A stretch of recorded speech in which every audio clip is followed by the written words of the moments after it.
Hello and welcome to Jim Dalton's presentation, Trading versus Investing, Why They Don't Mix. It's Thursday, March 24th, 2016, currently 12 p.m. Eastern. We will go for about an hour or until the questions are answered. As you can see, the slides have been moved to the handouts section of GoToWebinar. If you are having a problem downloading them from there, you have two options. One, you can go to jdaltontrading.com. Resources, webinars, upcoming webinars, and it's there to click on and download from the post for this particular webinar. Or, I guess Chrome has an issue with downloading handouts at GoToWebinar, so you can click on it, grab the link, and paste it into Firefox, and snap. You should have them to download to your computer. So just a little tip there that our tech people told me about. Want to share it with you. Jim and I want to thank everyone for making time out of your busy day right now, noon, to spend it with us. We very much appreciate it.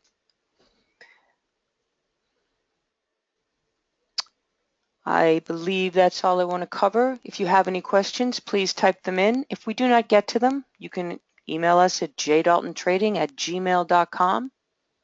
If you have any questions about the upcoming intensive, we'd love to hear from you. The same email, jdaltontrading@gmail.com, or you can always call us at the contact page at jdaltontrading. All right, and with that, I will turn it over to Jim. Hi, Jim. Good morning. Thank you very much. The subject we're going to be talking about today sounds very broad and doesn't sound like it would really relate to today's market. However, it relates perfectly to today's market, and we're going to come back to that after we finish the slide presentation. We're going to come back and we'll explain why the morning low is at 12.12 even. The reference we had used in the morning report, those that are part of the intensive get a report at the end of each day as well as a morning report, and the lower reference in the morning report was exactly, I believe, exactly within a tick of this morning's low. But we'll come back and show you why today's subject is not only relevant on a big scale, but also relevant to those doing day and very short-term trading. I will drag that report over for you all since Jim is mentioning it. I'll put it in the handout section. Pardon me, sir. Okay, today's subject, trading versus investing, why they don't mix. And this is not a particularly easy topic. Generally, people make this topic far more difficult than it really is. The most often asked question that we deal with anytime the market starts up in a big move or anytime it starts down in a big move, we're flooded with questions. Well, is this long-term money coming in the market? Is this long-term money selling the market? It's almost a panic situation. The minute the market makes a move, everybody wants to immediately go to the question about longer-term money. And you're going to see before we get done, in my opinion, that really hasn't been relative for the last 17 months in the market. All right.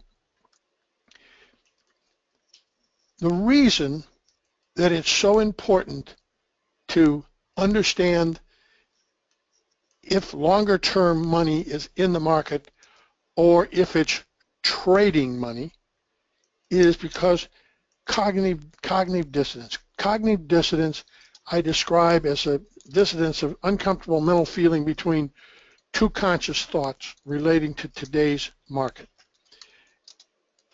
When people all of a sudden say, oh, they see something that they think is related to some fundamental change in the market, and they immediately want to translate that to being a trade in the market, and it really isn't very often.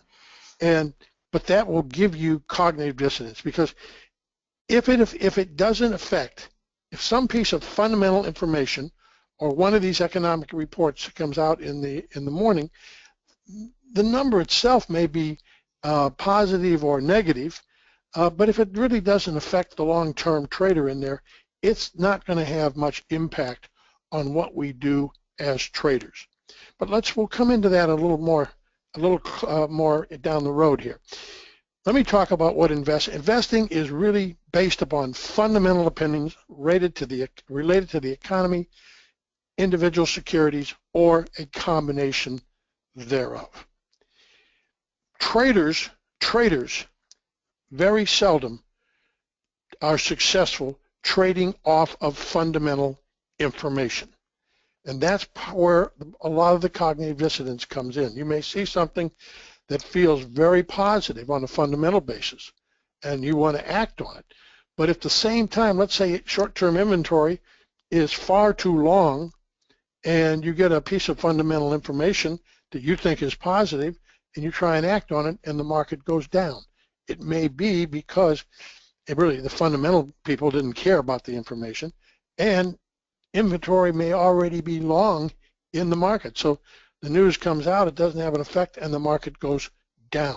Trading and fundamental investing are two entirely different animals.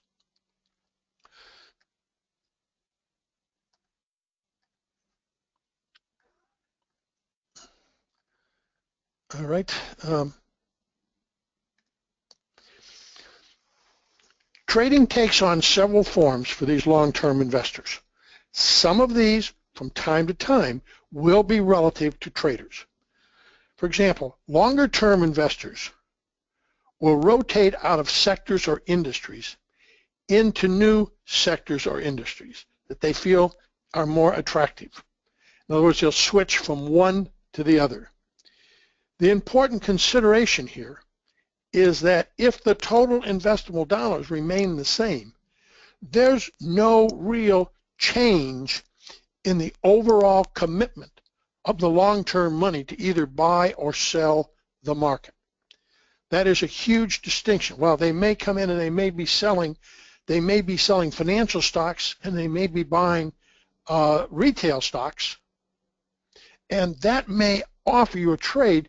Traders that are sharp that realize, oh, there is selling in the retail stocks or buying in the retail stocks, and selling in another sector or industry may be able to piggyback on changes that are taking place among fundamental longer-term investors. That will usually be on a stock by stock or industry by industry basis. It rarely has any significant impact if you're trading, for example, the S&P or the OEX or the on an index basis. So what you don't want to do is you don't want to mistake something you see going on in an industry or a segment of the market and think that relates to the overall market. That is another place where we get cognitive dissonance. Oh, I don't know why it went all the way down there. I'm sorry.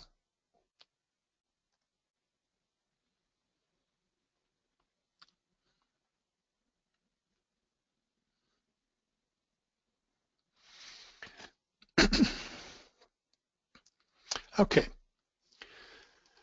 Again, to continue, trading takes on several forms. And we already said that short-term traders can take advantage of this. Let me see if I hope I don't go to the end of the thing right now. Okay. So when short-term traders recognize that there is a change going on in one of these sectors or industries, what happens is the day time frame traders pile on, or they follow suit. So again, there may be some trading opportunities based upon fundamental changes by longer term investments in particular sectors or industries. That is far different. The point I'm trying to make, that is far different than having a change in overall commitment, addition to, or subtraction from the overall market. So the overall long-term money may switch around a little bit, but there's no change overall. That is not going to help. That's not going to have any real effect on those that are trying to trade industries. Or I'm sorry, trade indexes.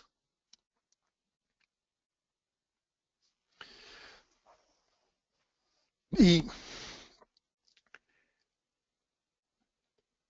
understanding a technical rally.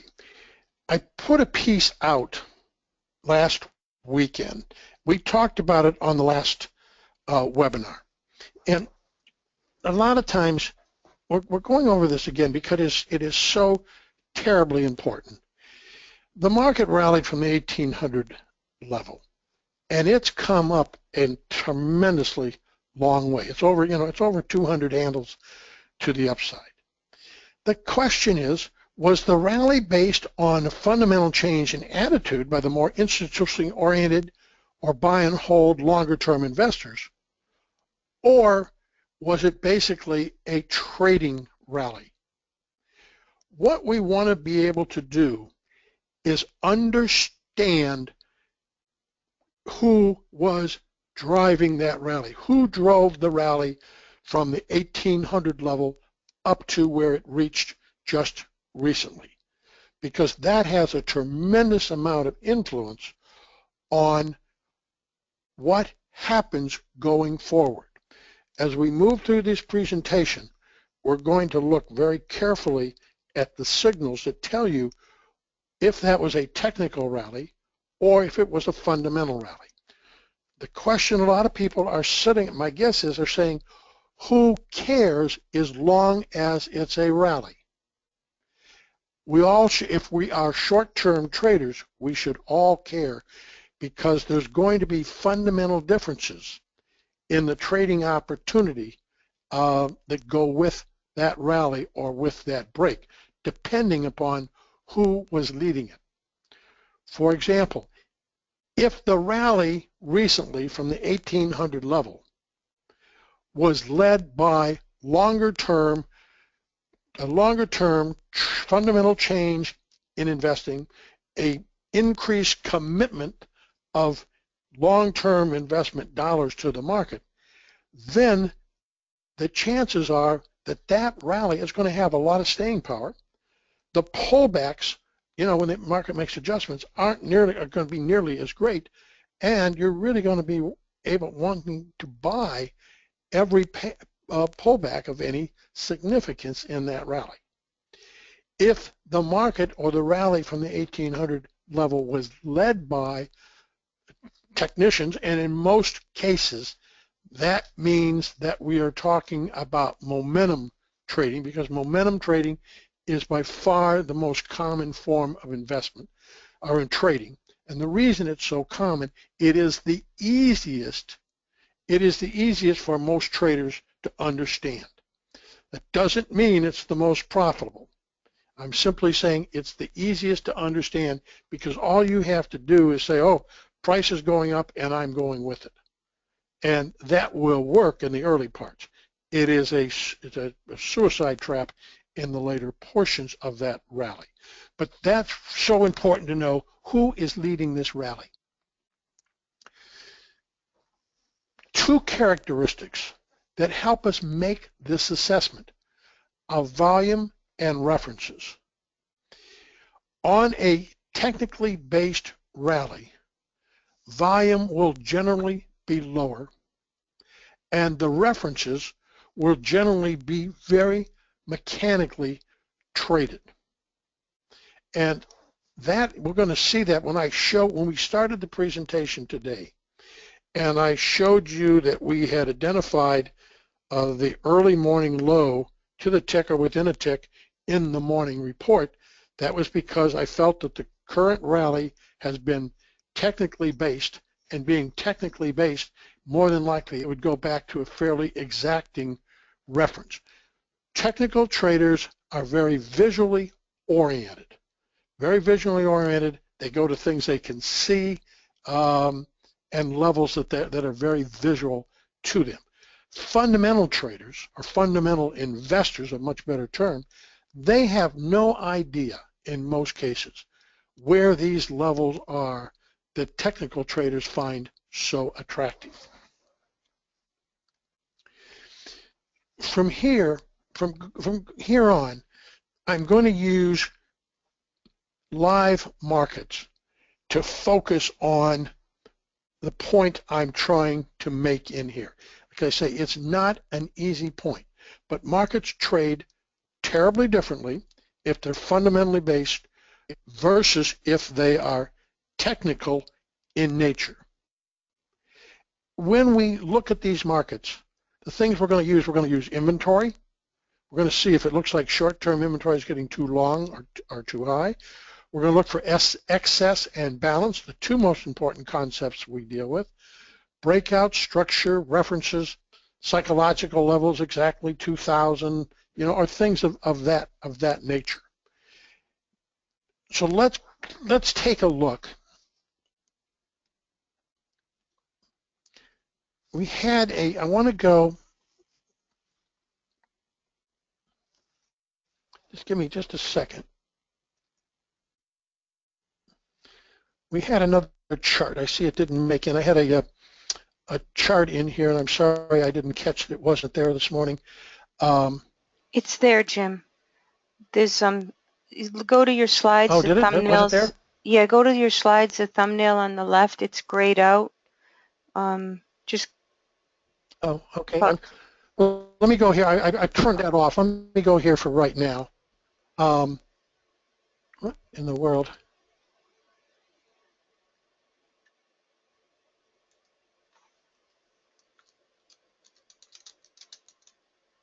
I'm going to bring up the bar chart here. It's right on the PowerPoint too. Okay.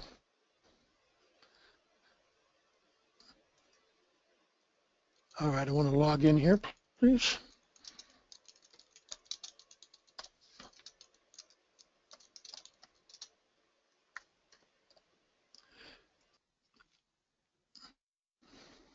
I'm sorry, folks.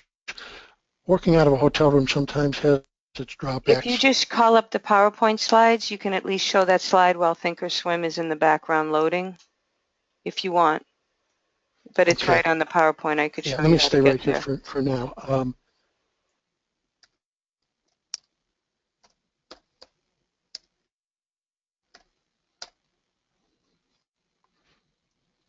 I hope this is logging in. I'm sorry I didn't go back. It's we'll be here in just a second.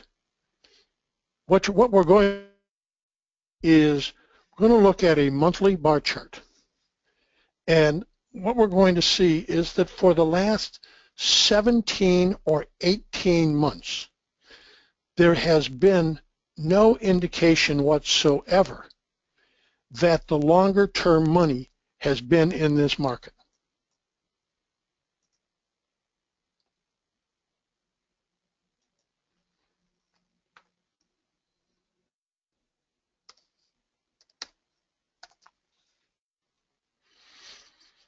And we're going to start with a monthly bar. Okay, and what you see is, notice the trend up. This market is almost one time framing many months on a monthly basis. When you see that kind of trend going on, you have a pretty good indication that the longer term investor or that longer term money is flowing into the market and taking prices higher. It's just a steady march higher. So it's a long-term trend. Long-term trends do not go from bull to bear. They generally go from bull to balance, and then from bull to balance back to bull, or bull balance to bear. If you will notice that 17 months ago, I believe it's 17 months ago, the market had a setback. At that point in time, we highlighted that may well be the start of a market beginning to enter the balancing phase. And the balancing phase can go on for many, many months. And it's not uncommon to have a very sharp break. And then the responsive buyers come in thinking that was just a great opportunity, and they come rushing into the market. It's the way markets work. The market goes up, and those that didn't buy are waiting for a pullback to respond to that. Say, oh, I forgot to get in. Now I got my chance. So, but when you see this happen, they're waiting. They weren't getting in here, but they'll wait and buy the break. And it was a meaningful move. Usually the first time that happens, it's a great move and a great opportunity to go with the direction of the current bracket. If you understand that that is probably step one, when you get a break of that magnitude, in a market that will start balancing for some months, because markets do not go from bull to bear very often, that will give you a much better perspective of how do you want to trade this market. So this turns out what this was, but then the market went up, and you got a good month here, then you got an inside month, so that's 1, 2, 3, 4, 5, 6, 7, 8, 9, 10, 11, 12, 13, 14, 15, 16, 17.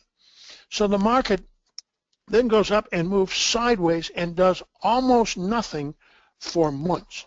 When you see that going on, when you see the market moving sideways like this, that's a pretty good indication that there's no new commitment by the longer-term investor. When there's no new commitment by the longer-term investment, more than likely what you're going to do is be in a trading environment. And as we said, and we're going to go in more detail here in a little while, trading environments take on totally different characteristics than do markets that are moving in long-term trends. We then get a break in the market, coming back, and that's 1, 2, 3, 4, 5, 6, 7, 8. This is the 9th month. And very often, the first attempt down to reach this earlier low, the probability is someplace in the probably 80 to 90%. I don't know exactly what it is, but it's extremely high that the first time back to check that level, the responsive buyers will step in again and buy that opportunity. If you think about spinning a coin on your desk, say you have a $50 coin on your desk and you spin the coin, you get a pretty good bounce here. But each time it comes down here, there's less and less energy left, and usually you still get a series of rallies. It's a process, but you usually get less and less. The market is getting more overextended. You've remained in this trading range for 17, 18 months in here. And as you remember, volatility increased near the end of this, and that's very common. We're decreasing right now, but very common near the end of one of these moves. Volatility will go very quiet up here, and then it gets very wide down in this area. And again, that's becomes a very volatile trading environment. But that's the key is it's trading environment, not investment environment. Totally different type of references and things going on. And we'll show that again. Okay, so now we came down, and markets go from bull to balance to bear, or bull to balance to bull. This market desperately tried to morph into a long-term auction to the downside. It didn't make it. It left the low here is that low is 1804.25. This low is 1805. So there's really no excess down here, and that's something you should be carrying forward. The two most important concepts we deal with are excess and balance. There is no meaningful excess at that low. Maybe it won't be significant, maybe it will be. Now what we're going to do, we're going to take a look at the rally coming off of this low. This is still a monthly bar. We're going to look at the later stages of that rally. If it's a trading environment, remember we said when we go back and we look at what's happened recently, we're going to see if the references are, if they're exacting type of references, then we've got a pretty good indication that this is still trading money, which is much more volatile and subject to very, very rapid change than if you had long-term investment money in the market. So I'm going to go take one more.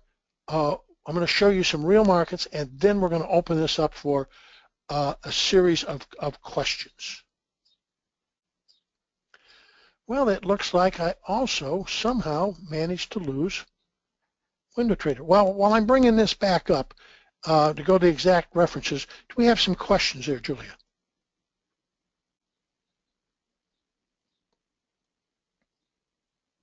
Yes.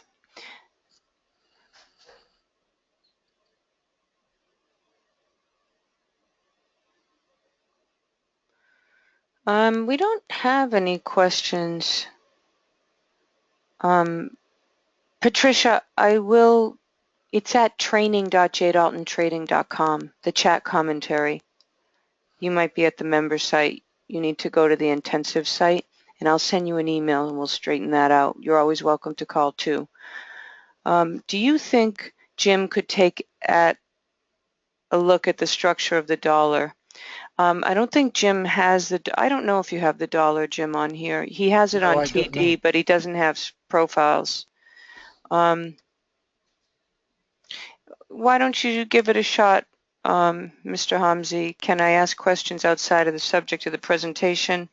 Depends how far out, but you can give it a shot. George is asking, would Jim consider this week's weekly bar to be excess at the high? It's a good question. It looks differently on a weekly bar than it does on a monthly bar. It is a fair consideration, even though we have no excess at the high. And let me talk about this for a second. Particularly when auctions are dominated by the trading community, there is a higher probability that you will get a non-excess high. Markets can, from a trading standpoint, they just run out of steam. A market doesn't always have to end in excess. It can end by just running out of steam, and that is more common when you have traders that have taken the market to the recent high. But to your question, yes, if you look at a monthly bar, at a weekly bar, you will show excess, and that is okay to look at for right now. What we want to see, if in fact, when you have a non-excess high, it will be excess on a weekly bar, it will not be excess on a daily bar. That high is not as secure as if you had excess on both the weekly, daily, and the daily profile. So it lessens the chance it's going to hold, but it still can be a very solid. Okay, now when this market was rallying, and we're going to work backwards from right where we started this morning.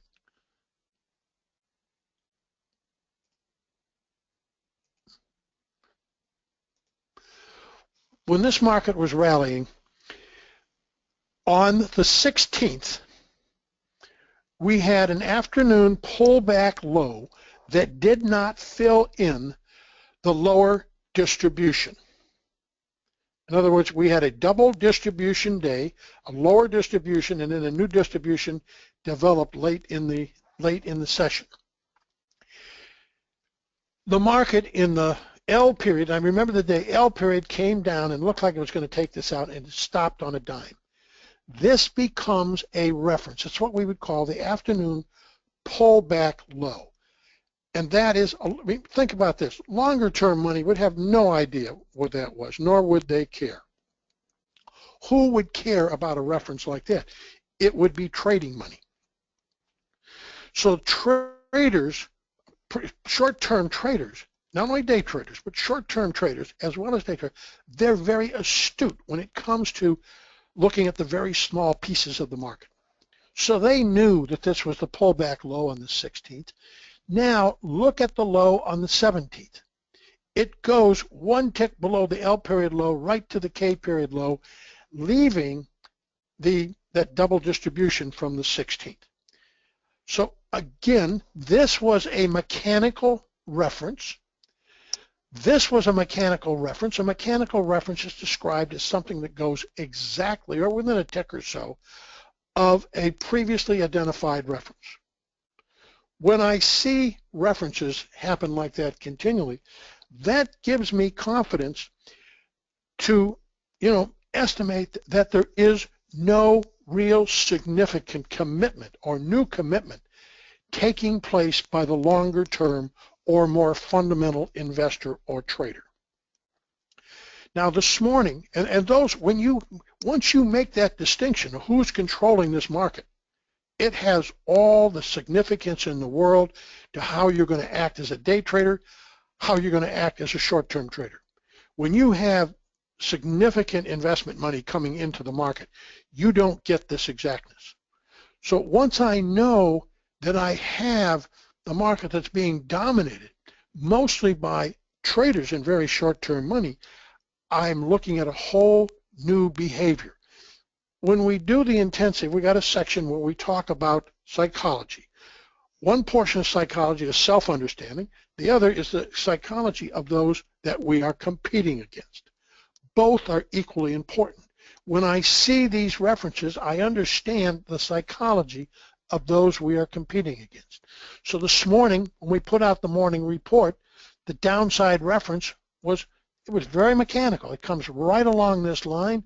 It was probably at 2012, I don't remember exactly, or 2012, 25, and it was right at that reference. Again, very mechanical in nature.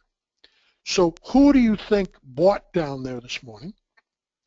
It wasn't the longer-term investor. They would have no idea where that is. Who would know where that is? It's the short-term trader or investor. So when I look at this reference as a trader, I'm assuming that this reference is weak right here. This reference is weak. Now, it doesn't happen immediately, but it's information that we term carrying forward. Now, it's even weaker because we've been down there again today.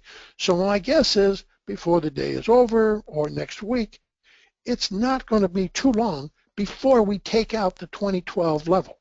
I don't know if it's going to happen, but I'm just talking from an odds-based scenario.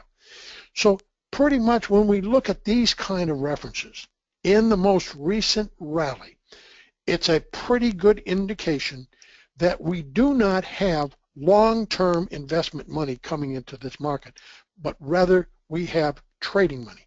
Trading money acts much differently. And when you have another reason for understanding who's controlling the market, when it's trading money mostly in a market, you get inventories that constantly get too long, too short, too long, too short. And so you can imagine a market, this market's rallied over 200 handles, no indication that there's anything other than trading money. So, that can go a long way because it starts feeding on itself. And if the long-term sellers, remember, it's important. I didn't say long-term money wasn't on the buy side. I said long-term money wasn't involved, meaning they have not been significantly on the long side or the short side. Extremely important. They've been inactive for months. The reason I started out saying there are times when you will see the longer term money selling one sector or industry and buying another sector or industry is because they will make those kind of changes in their portfolios, but there may be no change in the overall mix. So again, the overall reason for making this distinction between understanding if we're looking at trading money or if we're looking at investment longer term money is because we can mix these two up, and it's very significant, leading to cognitive dissonance. If I'm thinking I'm looking at seeing trading money in a market, long-term trading money coming in here and buy, I get pretty enthusiastic. But if I say they're not here on either the buy or the sell side, it makes me more realistic to understand that I'm in a trading environment and my opportunities are going to be more trading oriented than they are longer term investment oriented. The two really don't mix. The trader, the short-term trader, does need to know and understand if longer-term money is either on the buy side or the sell side in the market. The longer-term investor doesn't need to know what the shorter-term trader is doing. The shorter-term trader needs to make that other distinction. Okay, now there's several of these references as this market was rallying. We talked about this one on the 16th, 17th. We saw it again today. We'll see if you look on the 16th low, the opening was at the green dot. Later in the day, the market breaks and takes out the opening by 2 ticks and rallies. Again, a sign of very mechanical participation by the trading market, not by the longer term investor. So everything I look at in here shows pretty good indication. Here's a poor low in here, no excess at all. Pretty good indication that we're looking at trading money rather than investment money, and a total different way to look at the markets. These are the things that we try and cover extensively as we go through this final intensive. Julia, let me open it up for questions, please. Sure thing. Okay, Simon's asking, during the recent few weeks, buying weak lows would have served us very well. In a trading environment, should we be using weak lows to lean on? Okay, it's a good question, Simon, and this is a question that I have addressed on multiple occasions. For example, this morning, when the market goes down to the weak low, there is a buy there. As I've said multiple times, one trader should buy it, the other trader should not. The trader that buys that low should have a mentality that if it doesn't work, he can turn around and be out extremely quickly. That trader should be very mentally flexible. A trader that buys this morning's low, knowing that reference is there and has an order in, but somebody that once they put a trade on, they're slow to admit they're wrong, they're slow to come out of the trade, and they're going to ponder, oh, well, is it going to work or not work? That trader should not be buying that kind of low, because if that low doesn't hold, you have to get out extremely quickly because that market will change very, very quickly. So for one trader, it's a great opportunity because they're mentally flexible, they know how to use it, they know how to handle it, it's the tool that they can use. Shouldn't touch it. You know, for a welder knows how to use a blowtorch. Give someone that's a non-welder the blowtorch, and you know, you got a whole different situation on your hands. So again, you have to know who you are as a trader. It's great to understand that. I don't know if he's still with us. We've had an institutional prop trader with us for several of the intensives who will buy that trade almost every time.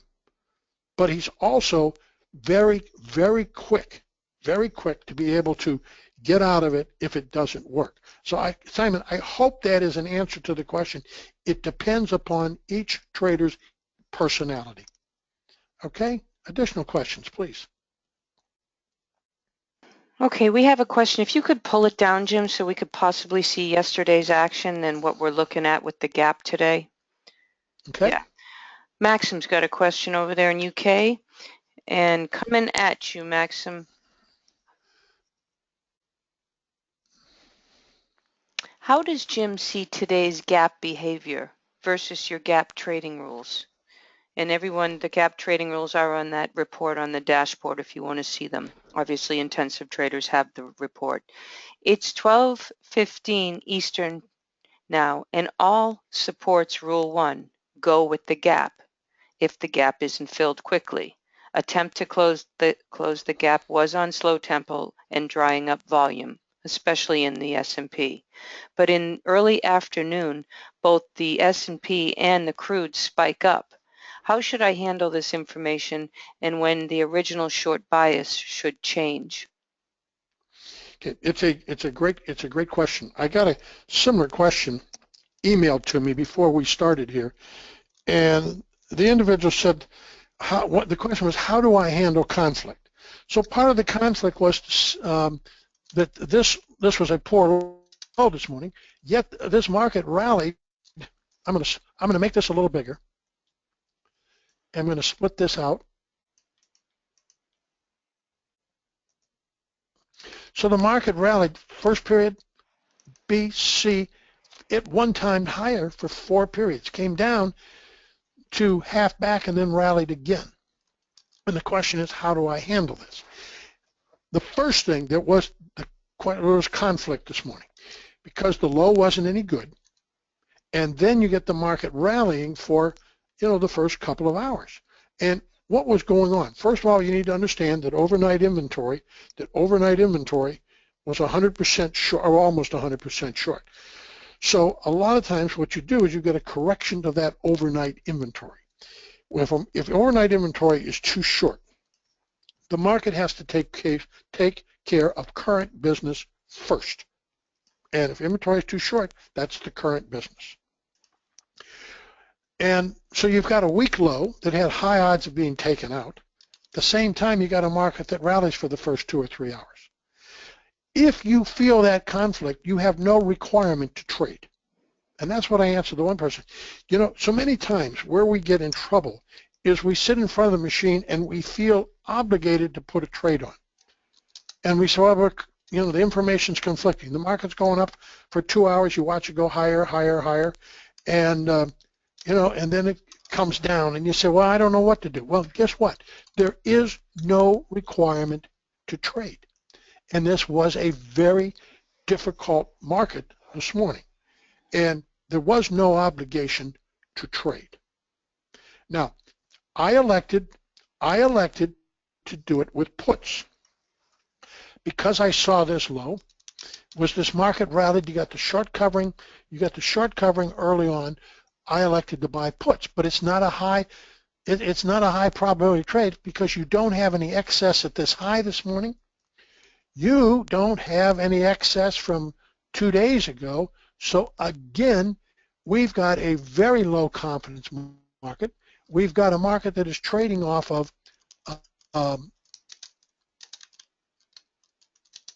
I got the wrong month in there. Hold on. I've got the wrong month in there for good. It's trading off of crude oil, so it's low confidence. You don't have any requirement to have a trade on in a market like this. So how would you handle it? I did one thing. I elected, as this market rallied, I elected to buy puts.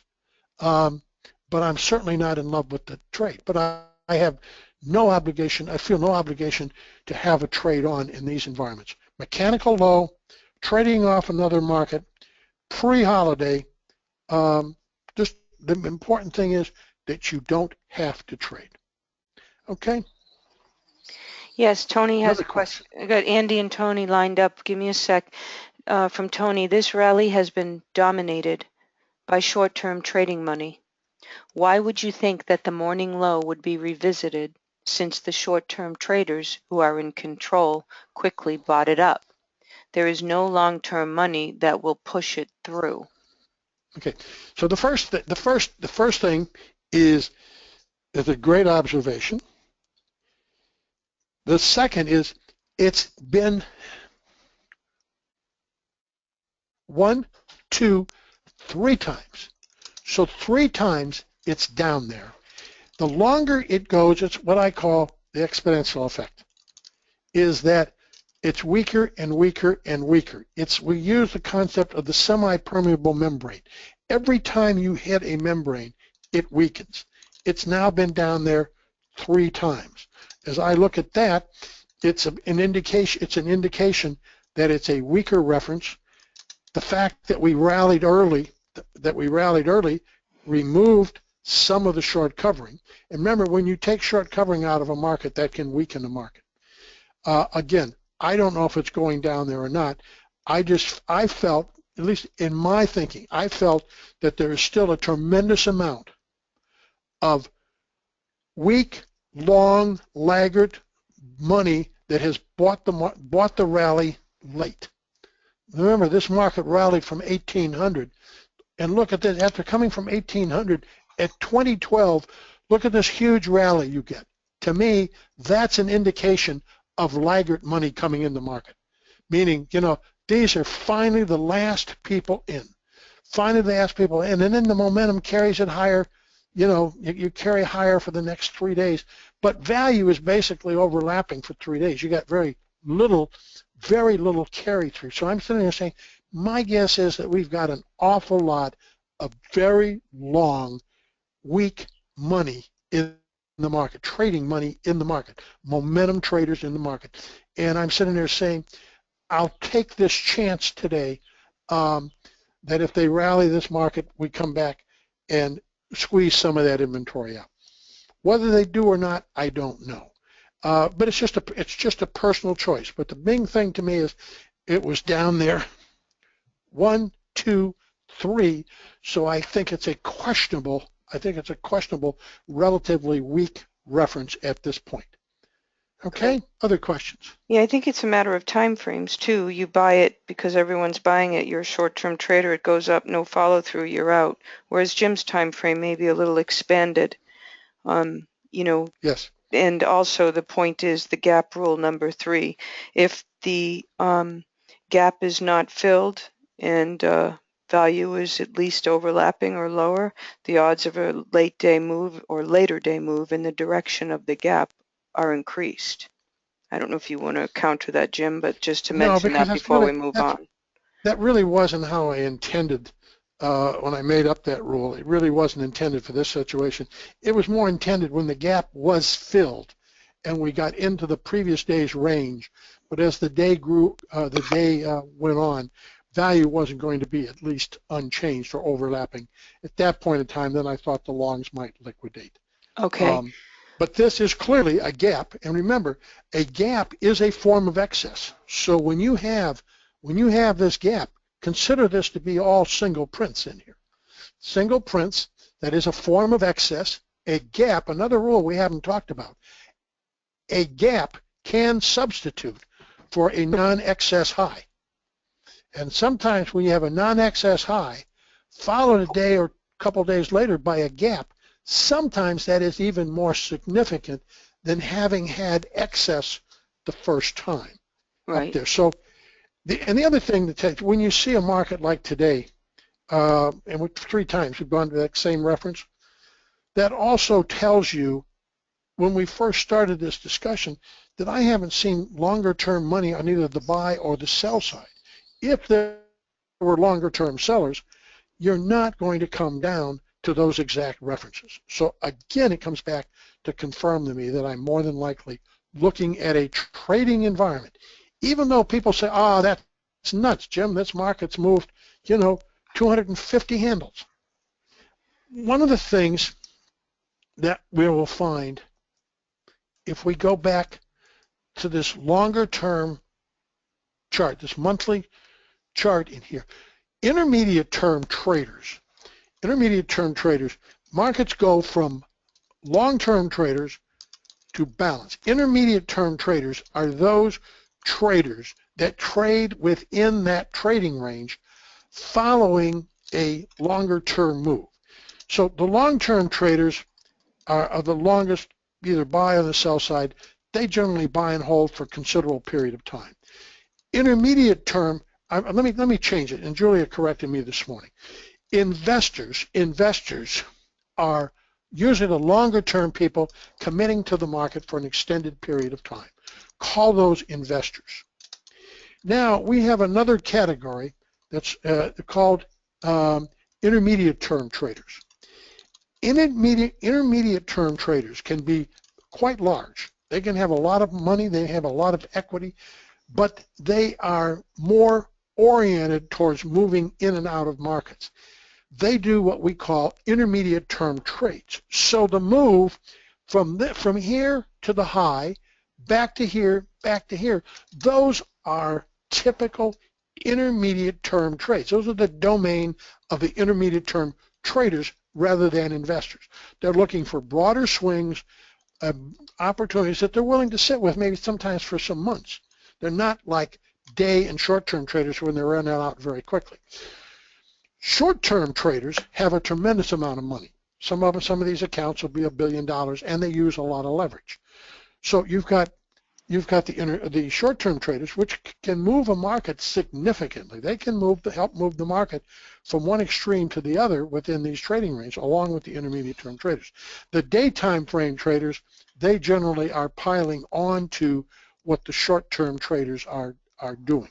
So the indication is when we come down, that right now we're looking at intermediate-term traders. Then if they start to do something, the short-term and day traders pile on. But when we come and we look at a morning like this, more than likely we don't have any meaningful, significant participation by longer-term investors, nor do we have anything significant by the intermediate-term traders or investors. More than likely, what we are looking at right here are short-term traders and day traders. But remember, short-term traders sometimes can wield some large amounts of money. Okay, additional questions? Yes, Rick here. When you were talking about getting long up there at the highs, nice segue for Rick's question here. Can Jim cover how to view inventory in the long-term time frame? Also, the short-term inventory is only analyzed.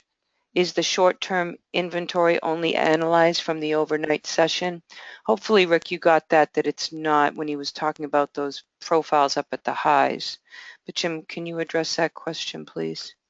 No, number one, I don't really think much about long-term inventory, meaning the longer-term investor.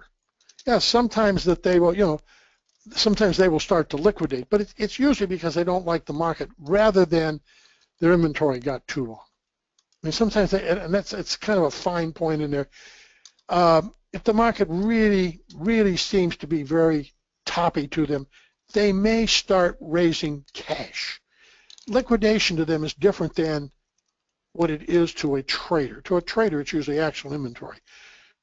To a long-term investor, sometimes they're just raising cash, cash being the safest way to protect a portfolio.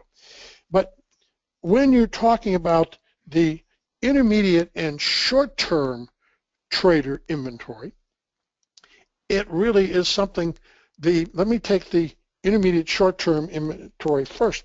It's when the market goes up, as this recent rally went up, we had a series of questionable lows and these great extensions with anomalies in here.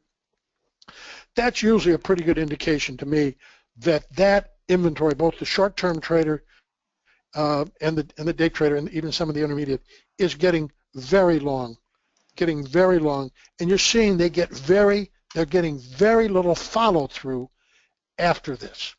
And what happens in this case, so many traders are system traders and system oriented. And the systems, when you're looking at momentum trading, you don't turn around quickly. We got an email the other day. I was in La Quinta, California last weekend. I'm in Coronado this week, but somebody sent an email and they said it was nice to catch up with Jim. I've read his books and I took courses 30 years ago from Pete Stottlemyre, and when he first came out with the market profile, and it was nice to hear from Jim. I forget exact wording, but it's too bad that Jim's bias is to the short side, and I found that very interesting because obviously it was somebody that's been through this, but so many times we look at price, and if you look at most of the price-based indicators, and most of the systems-based indicators still were looking quite long up in here because they need to see price. They need to see some movement in price before those turn back, before those kind of systems or indicators turn back down. The difference from what we do is we are not price oriented. We're everything but price oriented.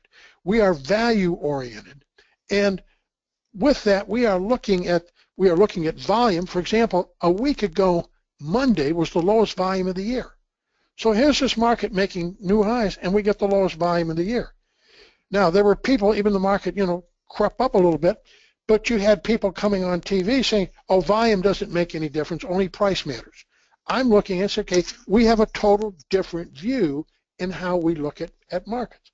What it looked like to us is that markets were getting dangerously long, and we go based on the inventory, based upon the references. The references were very mechanical, based upon days like the 17th, very strung out with these anomalies in here.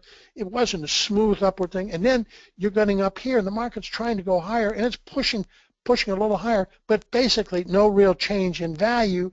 But we did right. We wrote the long-term trend was up and balancing as it moved sideways for 17, 18 months.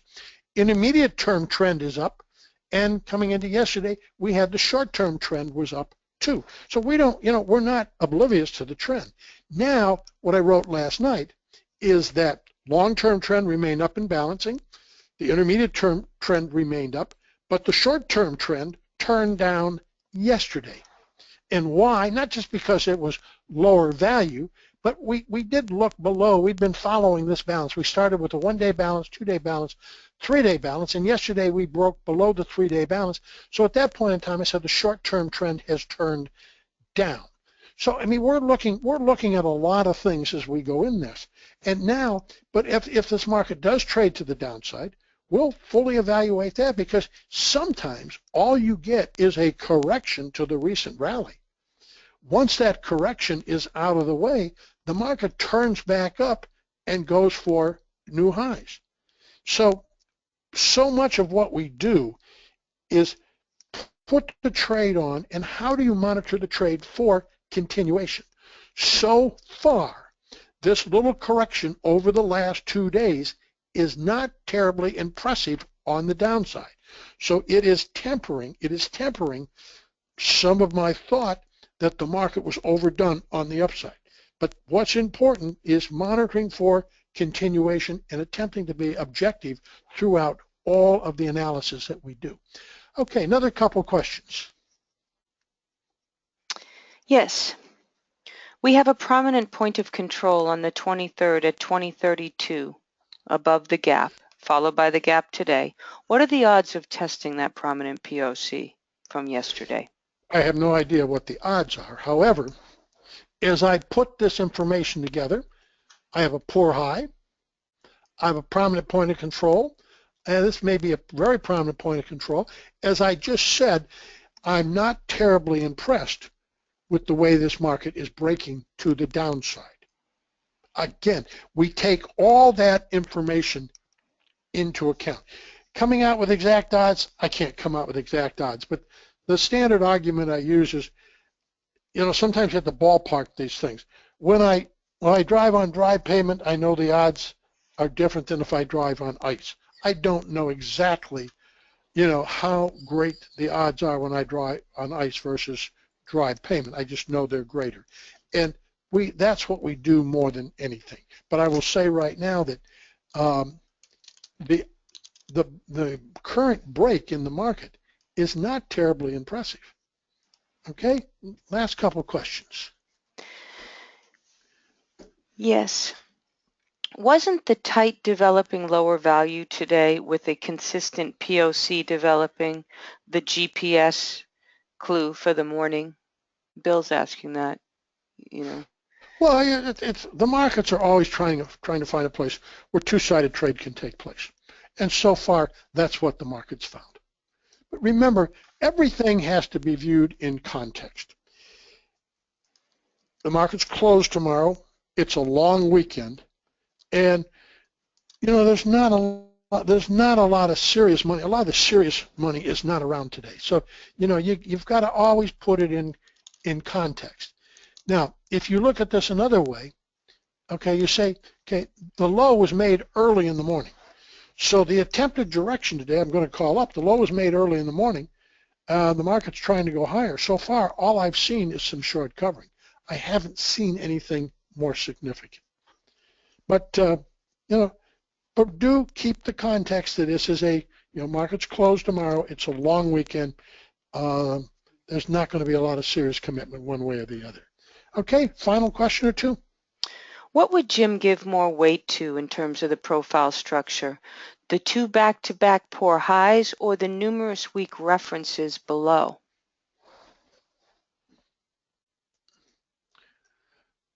What two poor back-to-back poor highs?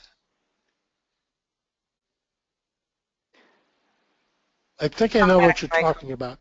I'm guessing you're going to be talking about the high on the 22nd, and which was a poor high.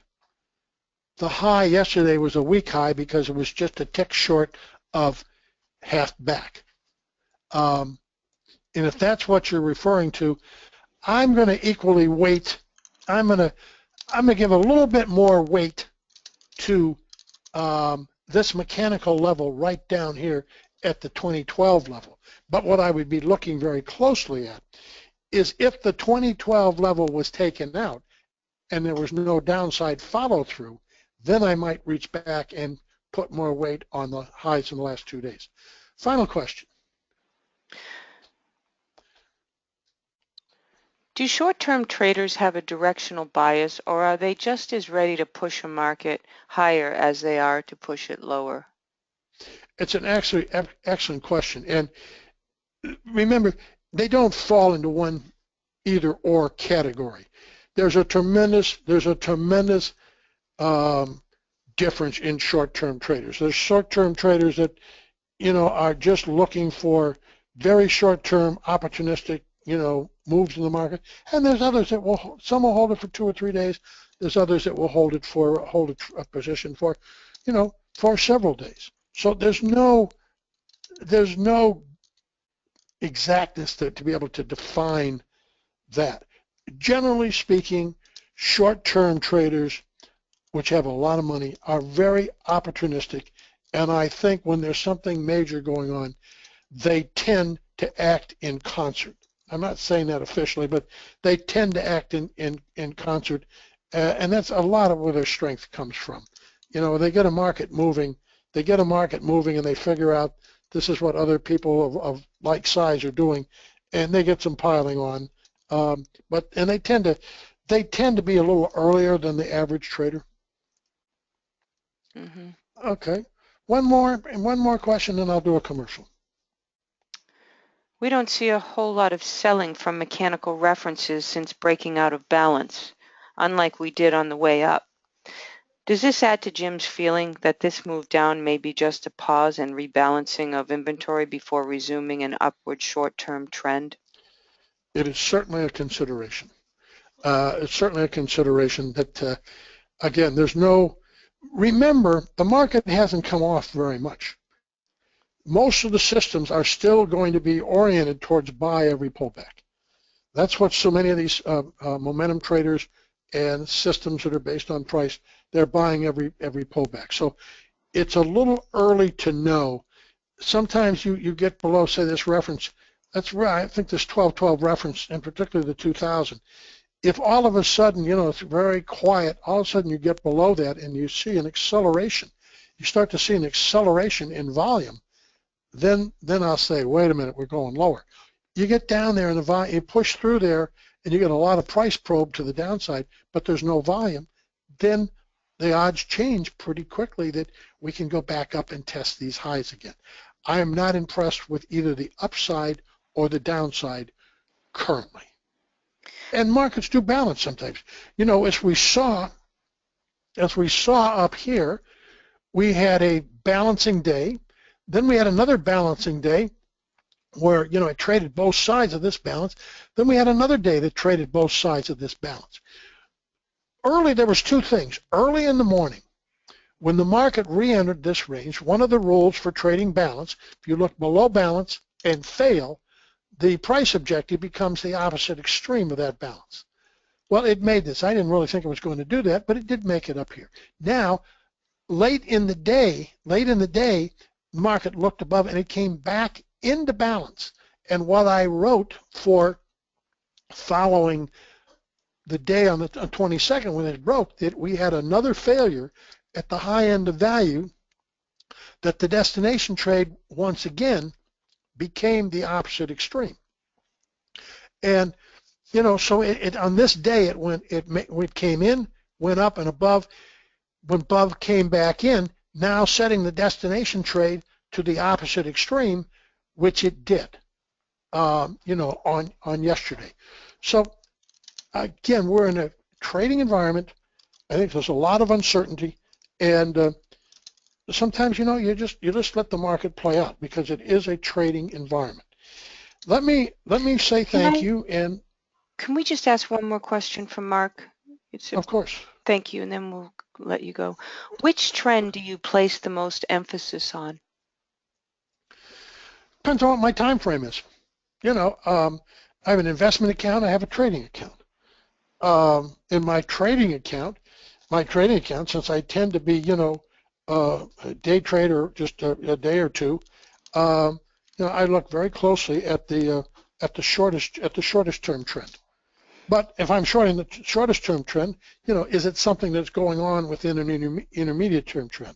But for most practical purposes, I'm looking relatively short term. And part of the reason is, like I said, I've got the investment account and the trading account. So many of our clients are, you know, day and short term traders, you know, meaning short term that they're not holding things more than a few days. I think that has influenced me a lot in order to be in touch with what all of you out there are dealing with.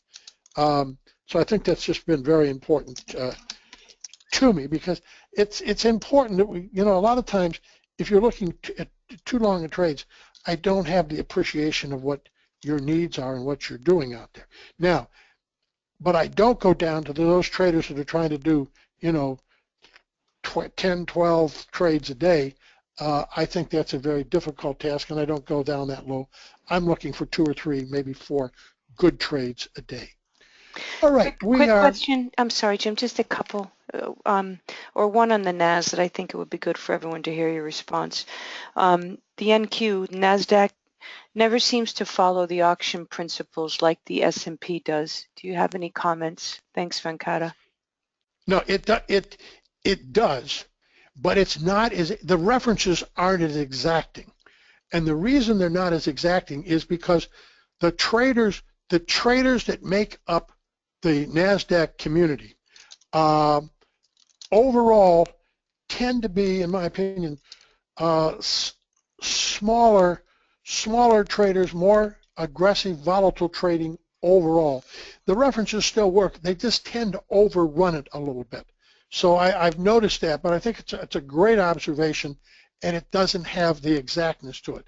Because there's so much volume from all time frames in the S&P, the references tend to be far more exacting. It used to be years ago I traded bonds because bonds were the most liquid market in the world, and a lot of people said they didn't trade it because it was just so efficient. I traded it because I gained tremendous amount of information from what other people saw as efficient, meaning it fit the references pretty closely. But it's a good question, good observation. I do find that the general principles work. It's just not as exacting on the references because the volatility is higher and it doesn't have the same amount of participation. Okay, we've got the last intensive coming up starting April 4th. We've got really wonderful attendance so far. Those that sign up now will get the daily reports, the daily recap and preparation report and the morning report now through the 4th of April on our first day of trading.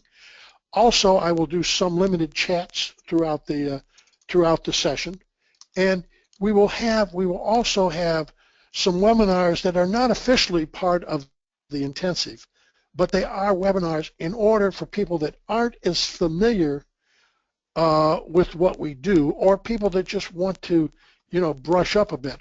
We will have 4 or 5, I forget the exact number, of foundational webinars to increase your odds that as the intensive starts on April 4th, you will be better prepared to receive full value from that intensive. Following after this intensive, this is the last one I intend to do. I'm going to do a speaking engagement in, I think it's May in Bangkok, and I have nothing planned after that. I'm going to do some fishing, I'm going to do some traveling, and so this last intensive is important for those that really want to understand, what I think I've gained and observed over the last many years. Julia likes to say 40, and I cringe every time I hear that. But the amazing thing, as I've said, is I really think in the last 2.5 years, I've advanced more than any other time in my career. A lot of it is because I'm the teaching and taking questions with all of you. But anyhow, I would hope very much that those that haven't signed up will join us for the final intensive. And again, let me say thank you, and I hope you all have a great holiday weekend.